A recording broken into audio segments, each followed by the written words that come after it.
typical Wednesday practice like we always do, finish with 2 minutes. Still improving in a lot of areas and still got miles to go.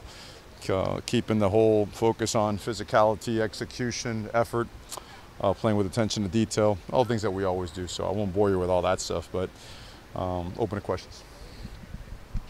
Looked like AB was good to go. He's good to go. He's good to go. Troy Franklin's good to go. Mace is good to go. Swinson, doubtful, questionable. I don't know what those terms mean, but one or the other. KT is really improving, so I hate to still be kind of out there not knowing, but it's still day to day, but it's close. We're getting real close, so we're very encouraged by what we see there. Stephen Jones is good.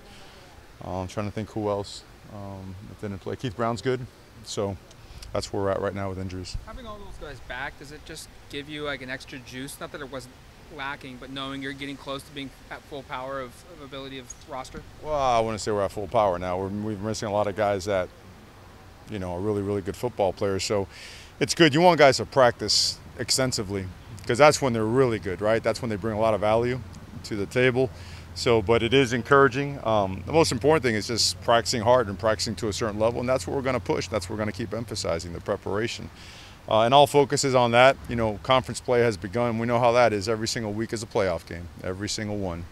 Everybody has good players. Everybody's capable of making plays, and everybody's capable of beating anybody. I think we clearly understand that. We're going to drive it home relentlessly and just keep working. For players like Keith who missed their entire high school football season last year, how much did that actually impact some of those freshmen coming in? That's a great question. It does, significantly. And luckily for him, he came in January. So I feel like he made up for a lot of that in the spring and in the summer. When you really saw it turn the corner was towards the end of fall camp. When now he starts, a linebacker's got to be able to trigger, right? Diagnose in split seconds and go, right? Put his foot on the gas and go make a play. And towards the end of the fall, you saw that. Everything became clear. The game slowed down for him and he was able to go. But without question, guys that missed time, yeah, you could see it at least in the early parts of spring that they felt the effects of that. Not just with Keith, but in addition to all the early enrollees, how important was it for them to get that spring in, especially now that you're getting down in the depth chart at some of these positions and maybe the extra 4 or 5 months that they had of training is coming up big now? It's invaluable. I mean, you probably see it strongest in the tight end position, right? Those guys played extensively. Caught a little bit of the backs playing the other day, but those guys are ready to roll as well.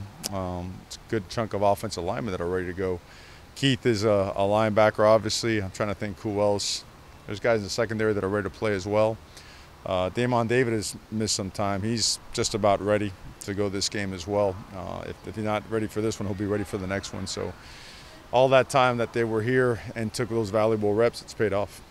We were talking to Tim earlier this week about DJ Johnson's role potentially elevating on defense. Do you view him as a guy that could maybe go both ways throughout the season, or what are you seeing there? Yeah, and not many people can do that. That's a lot of time it's thrown out there. No one's done it successfully since, I don't know, maybe Bo Jackson. Maybe I'm wrong there. I don't watch the NFL much. He is a guy that can do it for a couple of reasons. He's highly intelligent, highly motivated. He invests time. He's already graduated, so he's already taken care of his academics. He's hungry. Like he wants the team to win, and you guys have seen him at both positions be very effective. So he's pouring more time into it, the playbook, extra meeting time, just hunting down the coaches, and he's excelling. He's more than just a plug-in guy. He's excelling at both positions. So for his future and for the program presently, it drives up his value. Given how well the freshman tight ends are playing, does that kind of maybe strengthen his case for being more available on defense? It certainly helps. Certainly if we get in a situation where, man, now we already got hit pretty hard and we're down a certain amount, it certainly gives you that flexibility. He has a lot of value on the offensive side as well. You don't want to lose that. But should there be a situation like that, naturally you would have to make a move like that. This is a little bit of a unique challenge with preparing for their multiple quarterbacks, just because this isn't gamesmanship, Mario. This is very much like when Jed says they really don't know, they really very much don't know. And there's just finite tape on all three of these guys. Right. No, you're absolutely right. I mean, they all do things differently. They all do things really well, and they've got speed. They've got game breakers On the offensive side of the ball, they got a good and a big and experienced offensive line.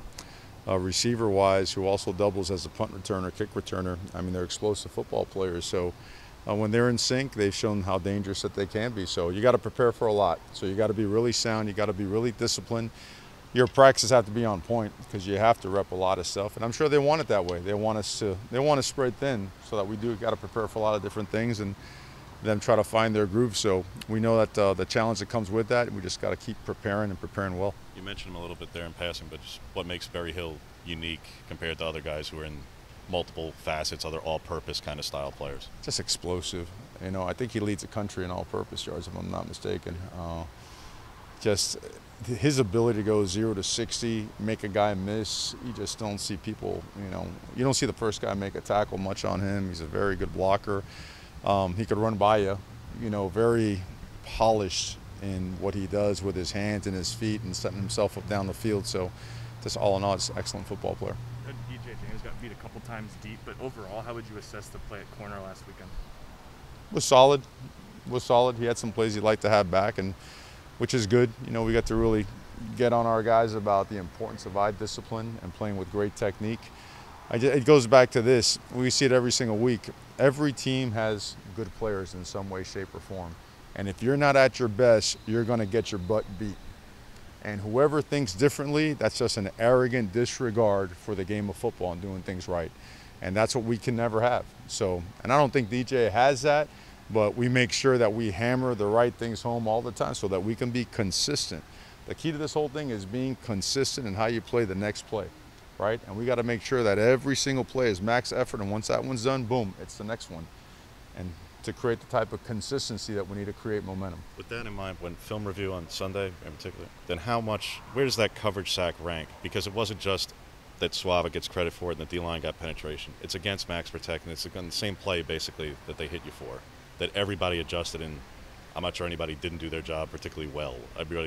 The whole defense played well on that. Rank like in terms of when you're assessing that play and you go, all right, we got hit on this earlier, now we're watching and going, the in-game adjustment, the maturity for everybody to execute at that, throughout the course of the game. Well, it's a good indication that if guys do their job well, somebody's going to find a way to the ball. The other part too is you have different parameters for different parts of it, right? Your screen game, the ball's out in 0.9. Your quick game, it's out in 1.9. Your quick five's out in 2.3 to 2.7. So you've got to get there before that ball comes out, or you got to be in great coverage to provide more time to get there. So when it's max protection, obviously a little bit more. It should be a little bit more, but we always grade the integrity of the pocket on both sides of the ball. Did we break it, or did ours get broken? And certainly that was one where we were able to break through. When you guys bench or make a move, or somebody beats someone out at a position like what happened with Camden last year, what's your guys' job as a coach to keep that person's confidence level at a certain spot where they can go into an off season? Great question. Be honest, and then provide a path to compete and earn, just like you would for your very own son. That's what I would want. I mean, be honest. Hey, this is where we're at. This is where you are. This is where this person is. This person's going to take the reps. Now, these are the things you got to do to get better and go and win this job. And always be encouraging. And expect a good attitude. Guy goes with a bad attitude, well, it's not going to be great. You know what I mean? Yeah. So I'm assuming he was pretty receptive to that. He competed, man. I can't say enough good things about the way he approached that, because a lot of guys, they buckle, they turn it down, they point, they blame. He didn't, and I think that's valuable for an entire program to witness. That really drives a culture. And how important in that process was the results that he's been able to achieve throughout? Because I can't imagine that, or I would imagine that he's looked good in practice the last 2 years, and it just maybe hasn't produced on game day. Like how important were those results? He looked good enough in practice previously to start, but it was close. This past year, his practice reps and what he accomplished pushed ahead to the point where even though there was a guy that started at the end of the season, it was overwhelming evidence that he had to be the starter.